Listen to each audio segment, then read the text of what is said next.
NSE, Nuestra Señora del Encuentro con Dios, presenta Curso Dios Rico en Misericordia, organizado por el Arzobispado de Arequipa, realizado en el auditorio de la parroquia San Juan Bautista de Yanaguara. Muy bien, entonces el tema de hoy día, como ya lo hemos dicho, es así: la misericordia de Dios en la misión de la Iglesia en el mundo actual. Hemos visto algo, no podemos ser exhaustivos porque el tiempo no da para todo. Hemos visto algo de esto en la encíclica Rico en Misericordia del Papa Juan Pablo II, y ahora vamos a hablar algo de esto en el magisterio del Papa Francisco. De hecho, tampoco lo podemos agotar, y ya nos damos cuenta entonces, es muy importante esto, nos damos cuenta que esta no es una idea que se le ha ocurrido a él en su genio, ¿no? Por más genio, inteligencia y santidad que pueda tener el Papa, sino que esto es una continuidad con el magisterio de sus predecesores. ¿Se han dado cuenta, no?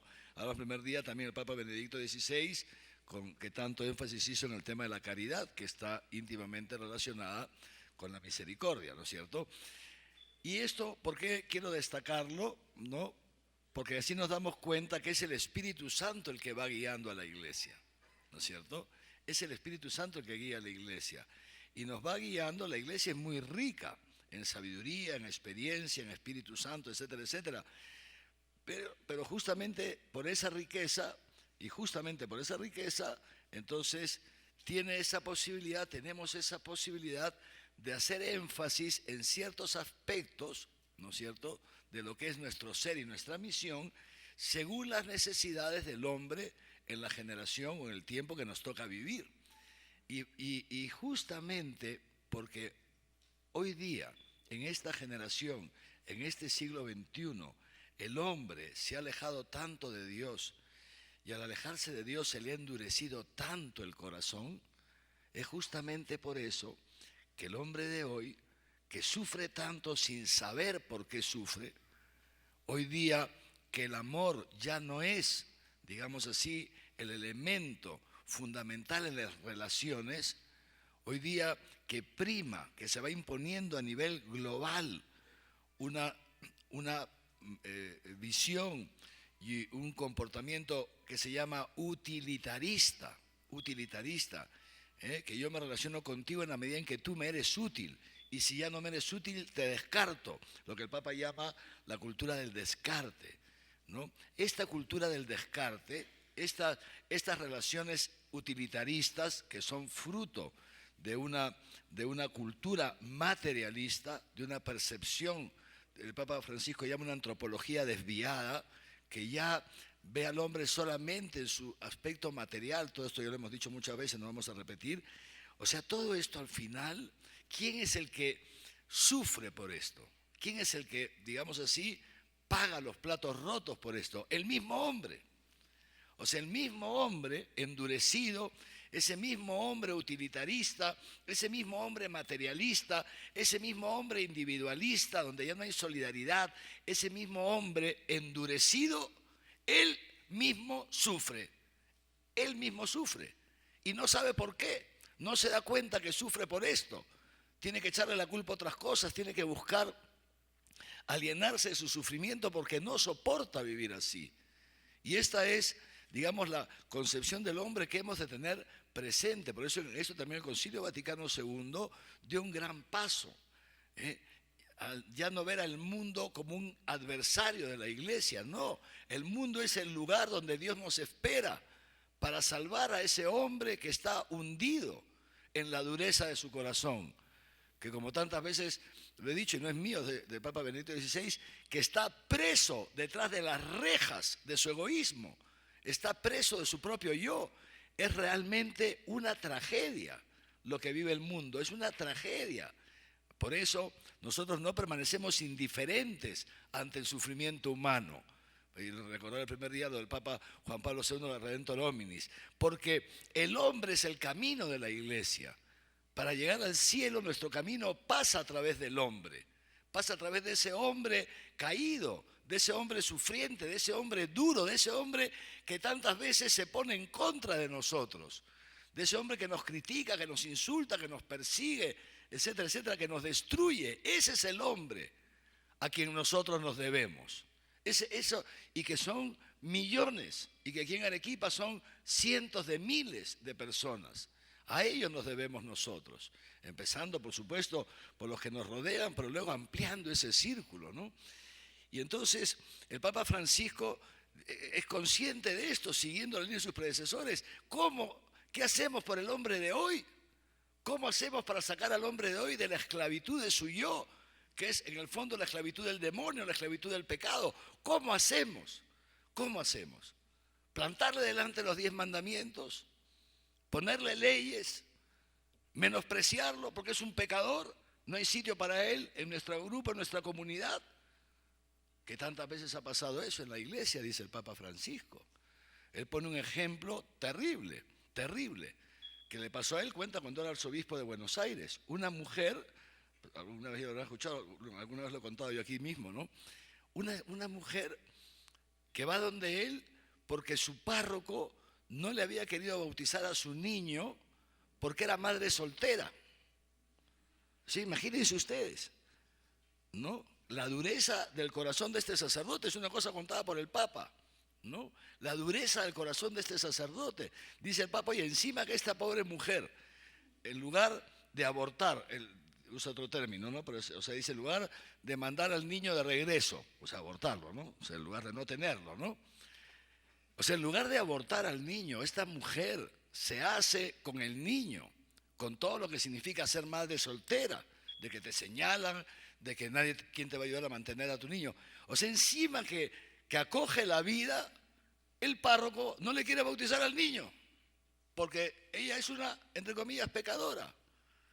Fíjense hasta qué punto se nos puede endurecer el corazón, ¿no? Fíjense. O también otros ejemplos, yo digo ejemplos que pone el Papa, ¿no? O una pareja de novios que llegan a la parroquia contentos, ¿no? Van a la secretaría de la parroquia y claro, entran, está la secretaria, señorita, buenos días, no sé qué, hemos decidido casarnos, ¿no? Vienen contentos, es una ilusión, están ilusionados, se van a casar, dice el Papa, y la secretaria dice, muy bien, ahí están los requisitos, léalos. Y son 400 soles, ¿no? Impresionante. Fíjense qué fuerte. Dice el Papa, oye, en lugar de que la secretaria diga así, pues lo felicito, qué lindo, y cómo se conocieron, qué precioso. Pero ese ratito le va a avisar al párroco, y sale el párroco contento, qué lindo, qué bonito, cuéntenme quiénes son, y cómo así, ¿me entienden, no? Y estupendo, pues, no. Los requisitos y el dinero en cash, no se aceptan tarjetas de crédito, ¿entienden, no? Sí, son ejemplos que pone el Papa, ¿no es cierto? Pero eso, fíjense qué feo, que dice el Papa, tantas veces hemos convertido a la iglesia en esto, pero no solamente eso, ¿no? ¿Cuántas veces nosotros, todos, fieles laicos, nosotros sacerdotes, miramos por encima del hombro a esa pobre mujer que a lo mejor su marido la abandonó, que tal vez su marido la abandonó y la dejó ahí tirada con 2 hijos o 4 o 1, y esta pobre mujer que después de un tiempo que ella no ha hecho nada malo, y que después de un tiempo conoce a otro señor que la quiere, que la ama, que la, no sé qué, y viven juntos.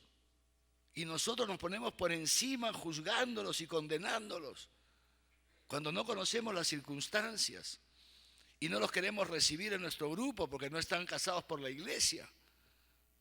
¿Me entiende lo que estoy diciendo? O sea que también muchas veces a nosotros se nos endurece el corazón. También a nosotros se nos endurece el corazón algunas veces. Como el Papa bien dice, no es un tema de comulgar o no comulgar, no es ese el tema, lo veremos en mayo, no se pierdan el curso que está buenazo, ¿eh? Una propaganda, ¿eh? Ya lo veremos ahí, no es ese el problema, dice el Papa, ya no los cuento ahora, se los cuento en mayo, ¿eh? Es decir, el problema no es si comulgo, el problema es otro, el problema es esta mujer, ¿cuándo se va a encontrar con el amor misericordioso? Una mujer, ¿me entiende? O ese muchacho pecador que se ha metido hasta lo profundo, pobrecillo en la droga, que ha tocado fondo. ¿Cuándo se va a encontrar con la misericordia de Dios. Está circulando, no sé si lo han visto, un video, es un poco largo, 45 minutos, 54 minutos, otro día lo he visto enterito, de una chica, una mujer y ahora, que tuvo 3 abortos y además trabajó en una ONG abortista que se llama Planned Parenthood, ¿no? Que es muy conocida porque es la transnacional más grande del aborto a nivel mundial. Y ella trabajó haciendo abortos. Y esta chica, impresionante, hoy día es una activista pro vida. Se dedica a ir por todo el mundo. Estoy pensando en invitarla aquí también a dar su testimonio. El otro día escuché el testimonio que dio en España. 54 minutos. No puedes apagar el video, es impresionante. Y esta chica cuenta cómo cuando de joven, 19 años, salió embarazada del novio, etcétera, etcétera. Bueno, abortó una vez, lo abortó otra y tal, cómo ella misma se autosugestionaba, cómo en este sitio de Planned Parenthood le decía, eso es una bolsa de células. Bueno, no entro en muchos detalles, pero a lo que voy, y dice esta chica que luego termina ella haciendo abortos, ¿no? Hasta que en un momento, claro, cuando empieza a hacer los abortos y empieza a ver cómo a los niños los sacan troceados, se mete un bisturí, explica todo, ¿no? Y les corta y los niños vivos, bueno, todo eso, un momento en que dices, o sea, se da cuenta de la barbaridad y tanto no lo podía soportar que, por supuesto, renuncia, ¿no? Se marcha, pero estaba tan, o sea, tan destrozada que para poder sobrevivir se mete en la droga. Impresionante, y termina siendo drogadicta. Una muchacha, hija de una familia católica, impresionante. Ya por supuesto había dejado su casa, todo, ¿no? Y ella cuenta que se pasaba el día drogándose, ya no trabajaba, perdió su casa, el departamento que se había comprado con lo que trabajaba en ese sitio, sus carros, todo, y termina tirada en la calle, drogadicta, drogadicta hasta el fondo, ¿no? Impresionante. Dice que en un momento tenía andaba con un muchacho, ¿no? Se metían a cosas horribles, sitios donde solamente había gente drogándose, ¿no? Y ahí dormían, se drogaban, se quedaban dormidos. Así vivía la pobre, imagínense qué horrible. Y dice que en un momento determinado, ¿no? No sé qué pasa y el novio se marcha y la deja sola, tirada, en una calle en Los Ángeles, en no sé qué sitio de Estados Unidos. Tirada. Y ella se encuentra sola, sin nadie que la proteja, porque el novio por lo menos la protegía, sin dinero, sin droga, sin comida. Dice que los huesos por atrás se le salían, estaba tan flaca, y se pone a llorar, impresionante. Y en ese momento, ¿no? Brota de su corazón un grito: Señor, ayúdame. Dios, ayúdame. Impresionante. En silencio, en lo profundo de su corazón, Dios, ayúdame. Dice que se acurruca, lo cuenta ella, está el video, si quieren me avisan y se los paso. Y está ahí llorando, mire, y dice así, que estaba llorando, cogida así, sin ver nada, o sea, replegada sobre sí misma, y siente a alguien que la abraza, ¿no? Ella abre los ojos, una chica, ¿no? Y le dice, ánimo, ¿qué te pasa? ¿Por qué lloras? Dios te ama. Dios te va a ayudar, yo estoy aquí para ayudarte. Impresionante, increíble. Y dice, la chica le dice, yo trabajo ahí al frente, mira. Que le había llevado algo de comer, ¿no? Un sanduchito, lo que sea, un cafecito caliente. Y le dice, mira, te traigo esto para que comas. Yo trabajo ahí al frente, cualquier cosa búscame. Y dice, ¿sabes por qué he venido? Yo trabajo en la cocina. Y sentí algo dentro de mí que me decía, sal porque afuera hay alguien que me necesita. Impresionante, más o menos es esto, no soy exacto, pero esto es un poco la idea. Impresionante, y esta chica cuenta eso. Dice, en ese abrazo de esta muchacha de su edad, ¿no? Ahí yo experimenté ese amor misericordioso de Dios. Y ahí fue que volví a la iglesia, me confesé, y ahí cuenta un poco todo su retorno. Han pasado no sé cuántos años, 20 años, 15, no sé cuántos, y la chica es otra. Y se dedica a ir por el mundo a eso, haciendo presente ese amor misericordioso de Dios, que no la abandonó cuando ella era una pecadora, que no la abandonó cuando ella era una drogadicta, sino que la fue a buscar a través de una mujer, no sé si es cristiana, católica, es igual, una hija de Dios. La fue a buscar a través, ¿me entienden?, Esto es la misión de la iglesia. Esta es nuestra misión. Qué interesante preguntarnos cómo vivimos nosotros esta misión. Esto es, digamos así, como aquello en lo que más tenemos que hacer énfasis en este siglo XXI, porque tantas veces descartamos a los jóvenes, porque pobrecitos los vemos que toman, los vemos que no nos obedecen, los vemos que no sé cuántos, ¿no? Y en lugar de ser misericordiosos como el Padre, como este Padre, ¿no? Tantas veces nos endurecemos, y al endurecernos, además les hacemos más daño, y hacemos que se metan más en su propio mundo, y hacemos que el otro se meta más en la cárcel de su propio yo, porque no quiere sufrir el juicio o la condena nuestra. Y entonces, en lugar de ser instrumento de la misericordia de Dios, somos todo lo contrario. El Papa Francisco, ahí fíjense por si acaso, tenemos, y si ustedes quieren les podemos dar gratis, como siempre, menos las encíclicas porque no son nuestras. Hemos hecho una selección de textos del Papa Francisco sobre la misericordia. Los tenemos se los podemos mandar por correo electrónico, ¿ya? Entonces, si alguien los quiere, lo puede pedir en la Secretaría del Arzobispado. ¿Tú también, quién los tiene? ¿Tú los tienes, Monseñor Javier? Sor Clarisa los debe tener. Bueno, nos lo piden a la Secretaría del Arzobispado, ¿ok? Nos dan su correo electrónico o escriben a la Oficina de Comunicaciones y se los mandamos. Y es muy bonito, no podemos leerlos todos, pero sí quiero leer algunas cosas. Fíjese, el Papa Francisco, al poquito tiempo de empezar su pontificado, en el año 2013, en mayo del 2013, nos dice así, fíjense, ¿de dónde nace la iglesia? Hablando, es una catequesis que él da que la titula La Iglesia, Comunidad de Misericordia. ¿De dónde nace entonces la iglesia? Dice, nace del gesto supremo de amor de la cruz, del costado abierto de Jesús, de ahí hemos nacido nosotros. Si tú y yo estamos aquí hoy día es por esto, es gracias a eso, a ese amor misericordioso de Dios. Del costado abierto de Jesús, del que brotan sangre y agua, símbolos de los sacramentos, de la Eucaristía y del bautismo. En la familia de Dios, en la iglesia, la savia vital es el amor de Dios. Eso es lo que nos mantiene vivos, a los sarmientos. Es el amor de Dios, que se concreta en amarle a Él y a los demás sin distinción ni medida. Dice Jesucristo, si solo aman a los que los aman, ¿qué de nuevo tienen? Si eso hacen los paganos, ¿no es cierto? Eso es el mundo. Nosotros, lo nuestro, lo propio nuestro, es amar a todos sin medida y sin distinción. Por eso yo os digo, que dice Jesucristo, amen a sus enemigos, como Dios nos amaba a nosotros cuando nosotros nos hemos hecho y algunas veces todavía nos hacemos enemigos de Dios. Por eso les digo, a mí leer todo esto me ha deprimido, ¿no? Porque digo todavía cuánto me falta por convertirme, ¿no? Increíble, todo un arzobispo, parecería otra cosa, pero realmente digo, ¿cuánto, Señor, me falta? ¿Cuánto nos falta para poder amar a Dios sin medida, llamar al otro cuando el otro se hace nuestro enemigo, cuando el otro nos destruye, etcétera? Impresionante. La iglesia es la familia en la que se ama y se es amado. Fíjense qué bonito. La familia en la que se ama y se es amado.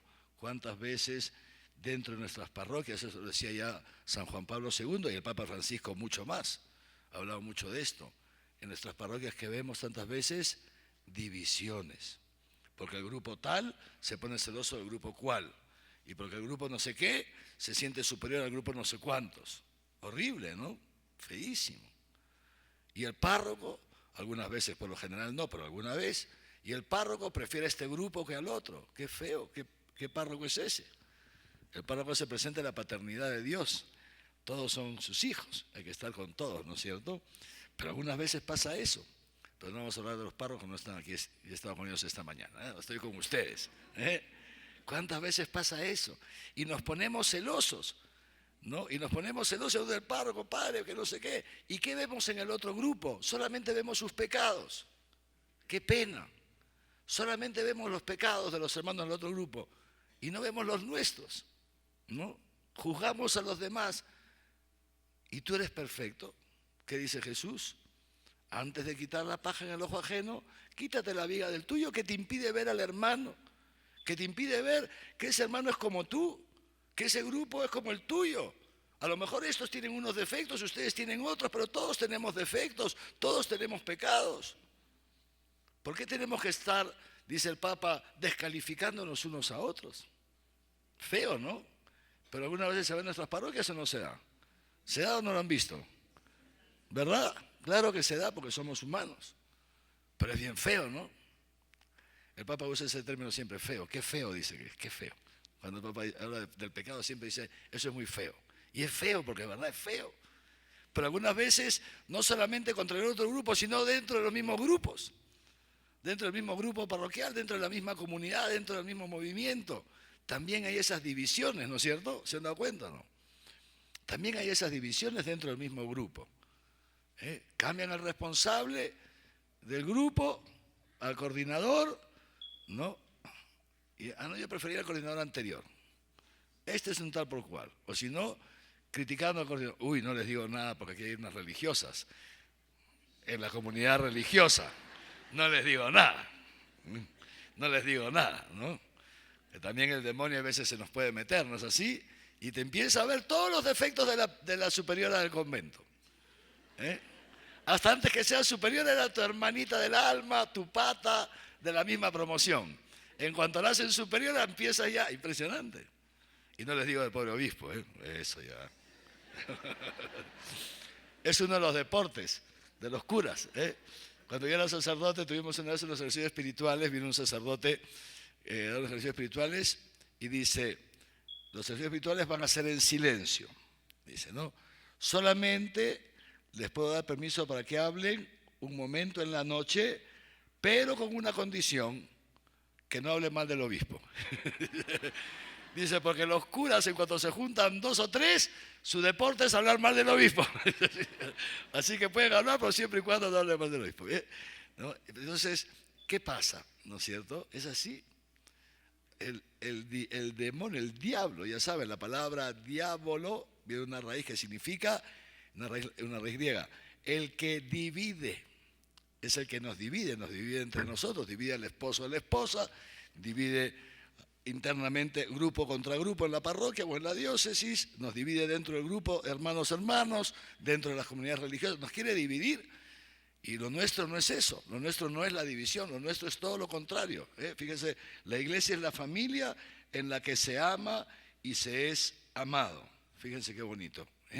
Y luego sigue diciendo el Papa, entonces, a veces alguien se pregunta, estamos ya en el año 2014, ¿no? Vamos a hacer unas pinceladas. ¿Por qué se debe ir a la iglesia si quien participa habitualmente en la misa es pecador como los demás? Eso muchas veces puede decir tu hijo, ¿para qué voy a ir a misa si al final tus amigas son todas unas que se pasan chismeando? Las señoras de tu grupo vienen aquí a rezar el rosario, entre misterio y misterio están criticando a todo el mundo. Sí, terrible, ¿no? Cuando yo era muchacho, pertenecía a una comunidad, ¿no? Y entonces, claro, cuando volvió a mi parroquia, un grupo, etcétera, bueno, el amor entre los hermanos, ¿no es cierto? Entonces, oye, Javiercito, yo era laico, joven, ¿no? Vente a tomar lonchecito a mi casa, vente, todo el mundo me invitaba. Y yo iba, y en un momento me di cuenta de una cosa, que si yo estaba con uno, con otro, independientemente de quién, pero me di cuenta de una cosa, en un momento de mi vida me di cuenta, en cuanto termine el lonche, o termina la comida, en cuanto esté más de 20 minutos comenzamos a hablar mal de alguien. Impresionante. Impresionante. En cuanto pasan 20 minutos, ya comenzamos a criticar al otro del grupo, al párroco, a la parroquia del costado, o al presidente de la República, es igual. ¿Entiende? Así que me di cuenta y dije, pues ya no voy a ir nunca más. Mientras yo no me cure, ya no voy a ir nunca más, a ninguna cosa. Porque si no soy capaz de estar 20 minutos con alguien sin hablar mal de otro, prefiero quedarme en mi casa. Impresionante. Lo digo por si a alguien le sirve. Pero a veces nos pasa eso. Nuestro tema de conversación es hablar de otros. ¿Se han dado cuenta? Con qué facilidad a veces nos pasa, ¿no? Y entonces, claro, estás con tus amigas, estás en el teléfono, con la otra hermana del grupo de no sé cuántos, y estás hablando mal, tu hijo escucha. Y dice, ¿para qué voy yo a la iglesia? ¿Para hablar mal de todo el mundo? Y entonces nos dice, ¿para qué voy a ir a misa? Si Dice, sí, si quien participa en la misa es pecador como los demás. Esto es el Papa, estoy leyendo. ¿Cuántas veces el Papa lo hemos escuchado? En realidad, quien celebra la Eucaristía no lo hace porque se considera o quiere aparentar ser mejor que los demás. Fíjense la mentalidad del Papa. Cuando uno va a misa no es porque se considera mejor que los otros, no es que se considera mejor que los que no van, no. Dice, precisamente uno va a misa porque se reconoce siempre necesitado y ser acogido y regenerado por la misericordia de Dios. Esto es la Eucaristía. Es el lugar donde Dios nos acoge, donde vamos necesitados de ser regenerados por la misericordia de Dios, que se nos transmite a través de la potencia, la eficacia del sacramento. Y dice así, si cada uno de nosotros no se siente necesitado de la misericordia de Dios, si no se siente pecador, el Papa, escúcheme bien, mejor que no vaya a misa, textualmente. Si uno no se siente pecador, si uno no se siente necesitado de misericordia, dice, mejor que no vaya a misa. Nosotros vamos a misa porque somos pecadores y queremos recibir el perdón de Dios, participar en la redención de Jesús, en su perdón. El yo confieso que decimos al inicio, yo confieso ante Dios Todopoderoso, ¿no? No es una proforma, un texto que hay que repetir. Es un auténtico acto de penitencia. Realmente nos reconocemos pecadores ante Dios, ante los ángeles y los santos y ante toda la iglesia. Yo soy pecador y lo confieso. Así comienza la misa. No debemos olvidar nunca que la última cena de Jesús tuvo lugar la noche en que iba a ser entregado. En ese pan y en ese vino que ofrecemos y en torno a los cuales nos reunimos, se renueva cada vez el don del cuerpo y la sangre de Cristo para remisión de nuestros pecados. Debemos ir a misa habitualmente como pecadores y en esa misa el Señor nos reconcilia. Catequesis del miércoles 12 de febrero del 2014, fíjense. Y luego dirá el Papa, lo dijo también más de una vez, esto, dice, porque la Eucaristía, la comunión, dice el Papa, no es el alimento, el premio de los perfectos.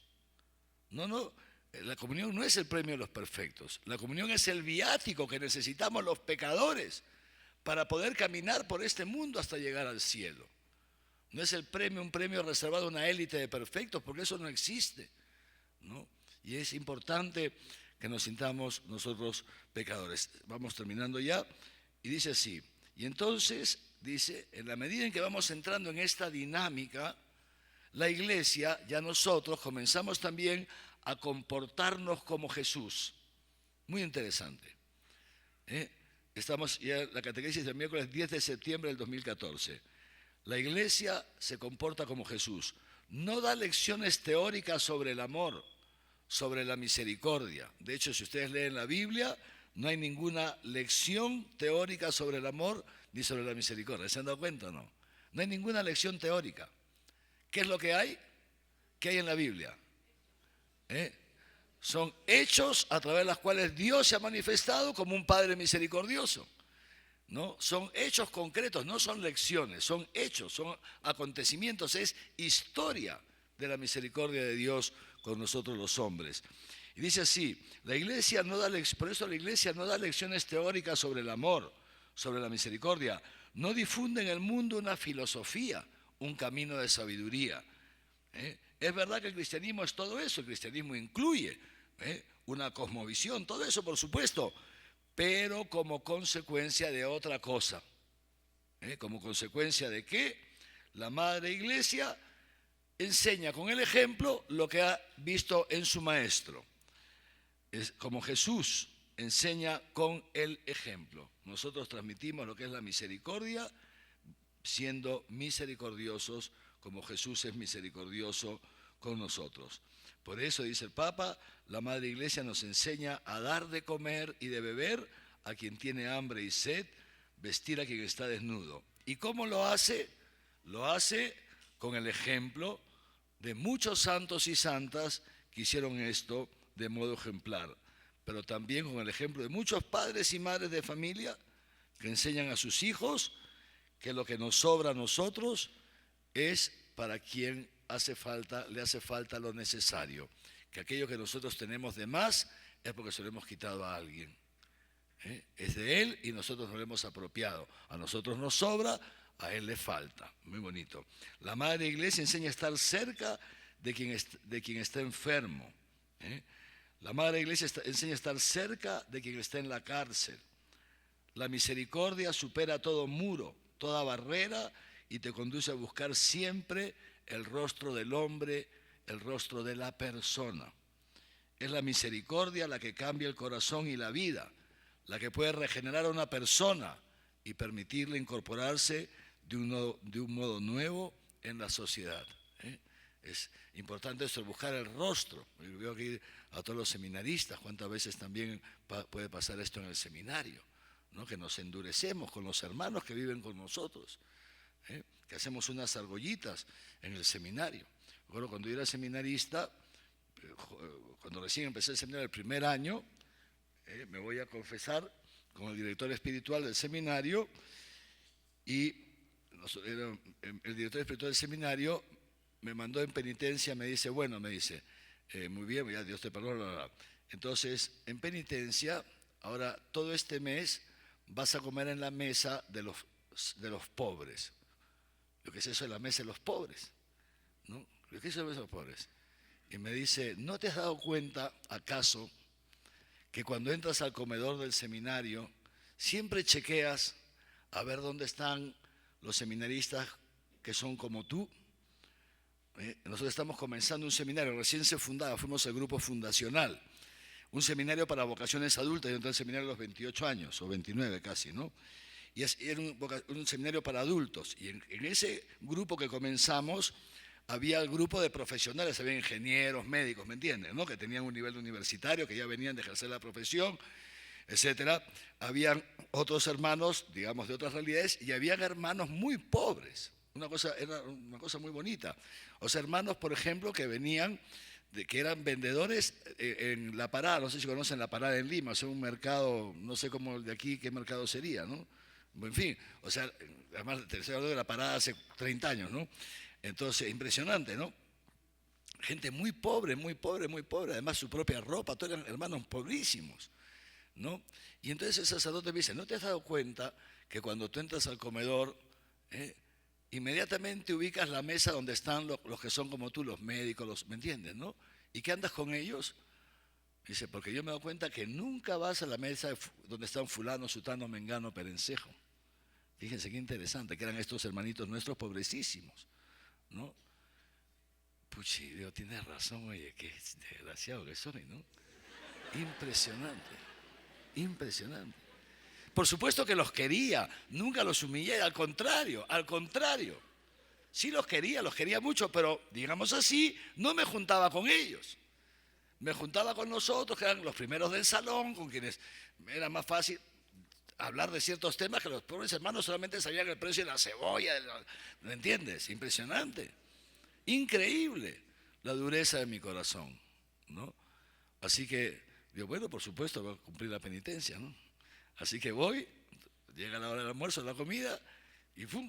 Chequeo la mesa, ahí está, me voy con ellos. Además, ya sabía dónde estaba la mesa, porque nunca iba ahí, siempre la esquivaba, ¿no? Y impresionante.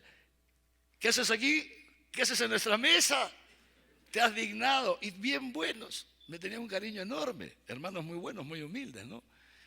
Qué bonito, gracias, te has dignado a venir a nosotros. Estaban felices de que me siente en la mesa con ellos, como si yo fuera mejor que nadie. Y más pecador que todos. Y ahí comencé a aprender una cosa, que ya tenemos que ir terminando, que es un poquito tarde, que es sobre lo que quiero hablar, que lo trata Juan Pablo II al final, en ese capítulo 7, y también lo trata Francisco. ¿Qué cosa es la misericordia? Esta relación misericordia-justicia. Ya hemos dicho que la misericordia no consiste en decir aquí no pasó nada, no se trata de eso. El Papa Francisco lo desarrolla muy bien, es muy bonito. El Papa Francisco dice, la misericordia no es, no te preocupes que no has hecho nada malo. No, no es eso. O sea, porque si yo le digo a uno, no te preocupes que no has hecho nada malo, primero que le estoy mintiendo, pero segundo, que no hago posible que él se dé cuenta que ha hecho algo malo y no hago posible que brote de su corazón la conversión. el cambio. Y dice el Papa Francisco, esto es sumamente interesante, dice, en cambio, cuando yo voy donde el hermano, le digo, hermano, me has ofendido, esposo, me has humillado, esposa, me has maltratado delante de los chicos, me has quitado, no, tranquila, tranquila. Yo vengo a decirte que te he perdonado, te perdono, no tengo nada, yo soy más pecador que tú. Dios a mí me perdona, yo también te perdono. Por favor, acepta mi perdón, acepta. Y si en algo te he ofendido, también perdóname tú. Es súper interesante esto que dice el Papa Francisco. O sea, cuando nosotros perdonamos y el otro es consciente del perdón, dice el Papa, es en ese momento, es interesantísimo esto, es en ese momento, cuando yo recibo tu perdón, es ahí el bien que tú me estás haciendo, ese bien que tú me estás haciendo, es lo que hace posible que yo reconozca el mal que te he hecho. Es ante el bien de tu amor misericordioso que no se venga del mal que yo te he hecho, es en ese momento en que brota en mí, el reconocimiento de que yo he hecho mal, pero además el deseo de no volver a hacerlo. Es la misericordia, ese amor misericordioso que se manifiesta fundamentalmente en el perdón. 1 y 2, que lo vamos a ver dentro de un momento, en el donarme a ti, eso lo vamos a ver ahora, pero es en este perdón, dice el Papa, y es verdad, ¿no? Es eso lo que hace posible que en el otro se suscite la conversión. Por eso se entiende lo que dice, no sé, creo que es San Pablo, no estoy seguro, si me equivoco me corrigen, ¿no? Dice, cuando alguien te haga el mal, o sea, reza por el que te hace el mal, ¿no? Y de esa manera acumularás ascuas sobre su cabeza. ¿Le suena eso o no? ¿De dónde es? ¿San Pablo? ¿En dónde? San Pablo, la primera carta a los Corintios. El Padre Manuel es una enciclopedia viviente. San Pablo, en la primera carta a los Corintios. Muy interesante, ¿no? Recen por sus enemigos, dice eso, ¿no? Porque te he hecho el mal, así acumularás ascuas sobre su cabeza, ¿no? Y humildemente, les tengo que decir, porque soy un pobre hombre, para que no les pase a ustedes lo mismo, ¿no? Yo la primera vez que lo leí, me vino a la mente eso de los hijos del Boanerges, ¿no? ¿Quiénes son? Juan y Santiago, ¿no? Que le dice a Jesús, oye, mira esto, ¿quieres que hagamos bajar fuego para que los devore, para que los destruya? Y yo pensé, estupendo. A los que me hacen mal, entonces yo rezo por ellos y Dios manda un fuego ahí sobre su cabeza para que los termine de destruir. ¿No es así? ¿A qué fuego se refiere el Señor? Al fuego del Espíritu Santo. Cuando alguien te hace el mal y tú le respondes con el bien, lo que estás haciendo es acumulando el fuego del Espíritu Santo sobre su cabecita para que una vez le hayas hecho suficiente bien, se pueda abrir ese fuego del amor y pueda ser transformado su corazón. Como tu corazón y el mío es transformado en la medida en que experimentamos ese amor, ese perdón y esa misericordia de Dios. Y segundo, ya con esto vamos a terminar, la segunda manera de ejercer la misericordia, ¿qué es? Ayer han visto la parábola del buen samaritano, ¿no es cierto? ¿No? El buen samaritano ni siquiera la has tocado. Pero conocemos todos la parábola del buen samaritano. Ya. No te dio tiempo. Mira. Entonces, fíjense, ¿en qué consiste la parábola del buen samaritano? Ya lo conocemos. Es uno que es un samaritano. Los samaritanos eran enemigos de los judíos, ¿saben? No se podían ni siquiera hablar. Los judíos a los samaritanos los consideraban heréticos. Ni siquiera los podían tocar. Ahí está lo de la samaritana, ¿no? Como tú, le dice a Jesús, siendo judío, me pides de beber si los judíos no se juntan con los samaritanos, ¿no? Eso. Pues este samaritano que se acerca a este judío que estaba tirado y que se olvida de sus enemistades. Bueno, eso ya ustedes lo saben, ¿no? Y entonces, esa es la segunda, que es parte, que lo diré en otro momento, el Papa Francisco, dice, por eso las obras de misericordia no son un plus en la vida del cristiano. No son cumplir con unos mandamientitos para ser bienaventurados, no, es un estilo de vida. La misericordia es un estilo de vida que forma parte del ser del cristiano. En la medida que nos encontramos con Dios, brota de nuestro corazón la misericordia y marca toda nuestra vida. No es la obra de misericordia hacer voluntariado el viernes en la tarde en el asilo. No es eso, es marca toda nuestra vida, ¿no? Y en este incesante salir de nosotros mismos para ponernos a los pies de los hermanos que nos necesitan en sus necesidades materiales o espirituales, o que están sufriendo en sus necesidades morales, lo que sea. Pero dice el Papa esto, dice, muy interesante, dice, pero ¿en qué consiste? ¿Cuándo es que se da la verdadera misericordia? Dice el Papa, la verdadera misericordia le hace bien no solamente al que la recibe, sino también al que la da, en la medida que el que la da se abre a recibir también. Se abre a recibir. Esto es un poco complicado, voy a intentar explicárselo, pero es muy profundo y muy cierto. Muchas veces, el Papa Francisco también lo dice, ¿qué hace? Salimos de la misa, el otro día lo recordábamos, está la señora ahí, pobrecita, en la puerta del templo, con su mano estirada, ¿no es cierto? Y entonces salimos contentos de la misa, o del confesionario, está la señora, y entonces, claro, lo menos que podemos hacer, nos brota, sacamos y le damos una limosna, ¿no es así? Y como dice el Papa Francisco, ¿no? La dejamos caer, no la tocamos, ¿no es cierto? No la tocamos. Muy bien. Eso, dice el Papa Francisco, esto no es realmente la misericordia del cristiano. Claro, seguramente Dios nos va a tomar en cuenta también, es una obra, digamos si quiere así, de beneficencia. Dios toma hasta las más pequeñas obras en cuenta, pero esto no es. Por eso el Papa Francisco dice, cuando tú das limosna, le coges la mano, le das el billete y le coges, le cierras la manito, le das una caricia, te relacionas con la persona, le preguntas quién es, por qué está ahí tiradito, cómo se llama, impresionante, cómo se llama. ¿Tú sabes cómo se llama el mendigo que está en la puerta de tu parroquia? Todos los días lo ves, cuando vas a hacer la adoración del Santísimo, cuando vas a rezar el rosario. ¿Alguna vez le has preguntado su nombre? ¿Alguna vez le has preguntado si tiene esposo, esposa, si tiene hijos? ¿Cómo llega hasta ahí? ¿Dónde vive? No, es como un mueble que está ahí, como la reja, nada más que nos pide plata.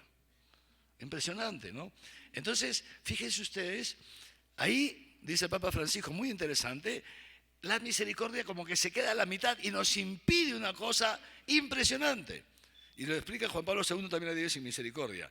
Dice, es justamente en ese acto en que tú te donas al otro, en que no solamente le sueltas una moneda, sino que te relacionas con él y lo amas y eres misericordioso con la persona, que de esa persona al experimentar la misericordia a través tuyo, también de él brota el amor hacia ti.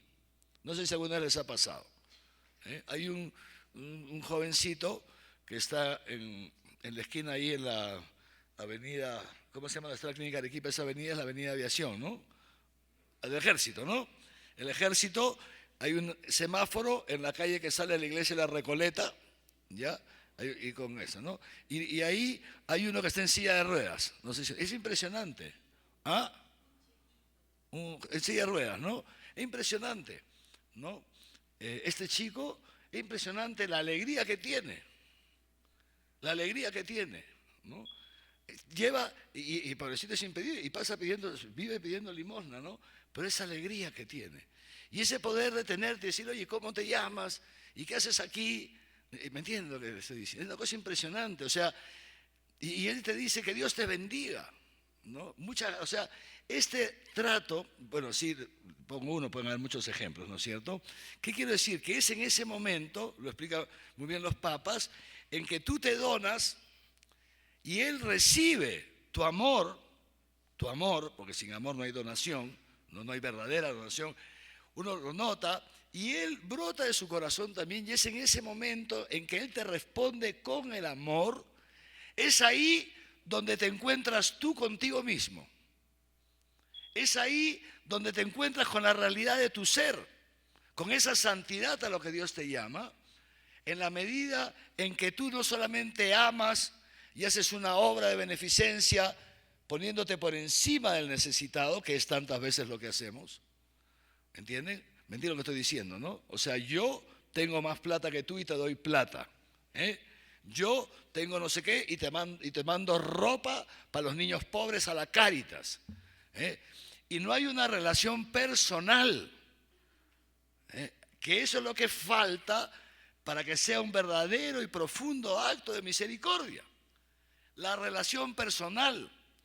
Por eso no es igual mandar la ropa viejita a Cáritas para que Cáritas haga lo que quiera, seguramente lo hará muy bien, no es igual a llevarlo tú mismo. Ir tú a un asilo, ir tú a donde los niños. No es igual soltarle un dinero a no sé quién que entrar en una relación personal con él. Y dice, esto es muy interesante, lo dicen los dos papas, el Papa Juan Pablo y el Papa Francisco también lo ha desarrollado muy bien. Dice el Papa Francisco esto, ¿no? Dice, es en ese momento, pues el hombre, el cristiano, no es uno que solamente da, es uno que también sabe recibir.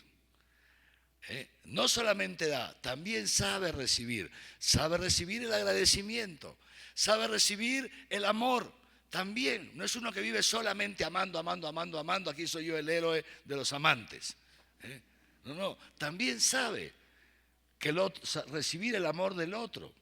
Y es ahí justamente, dice los papas, que es en ese momento donde se da el verdadero encuentro entre yo y tú. Ahí se da el encuentro, en ese mutuo intercambio de dones, y es ahí donde se realiza la potencia regeneradora de la misericordia.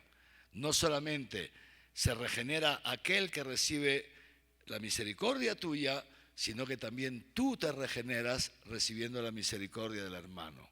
¿Me entiendes? Recibiendo el amor y la misericordia. Bueno, hay tantas cosas, pero quisiera terminar con esta frase del Papa Francisco, que dice así, por eso termina una de sus catequesis diciendo, qué hermoso que es vivir en la iglesia, en nuestra madre iglesia, que nos enseña estas cosas que nos ha enseñado Jesús. Damos gracias al Señor, que nos da la gracia de tener como madre a la iglesia, ella que nos enseña el camino de la misericordia, que es la senda de la vida. Gloria al Padre y al Hijo y al Espíritu Santo. NSE, Nuestra Señora del Encuentro con Dios. Curso Dios rico en misericordia, organizado por el Arzobispado de Arequipa.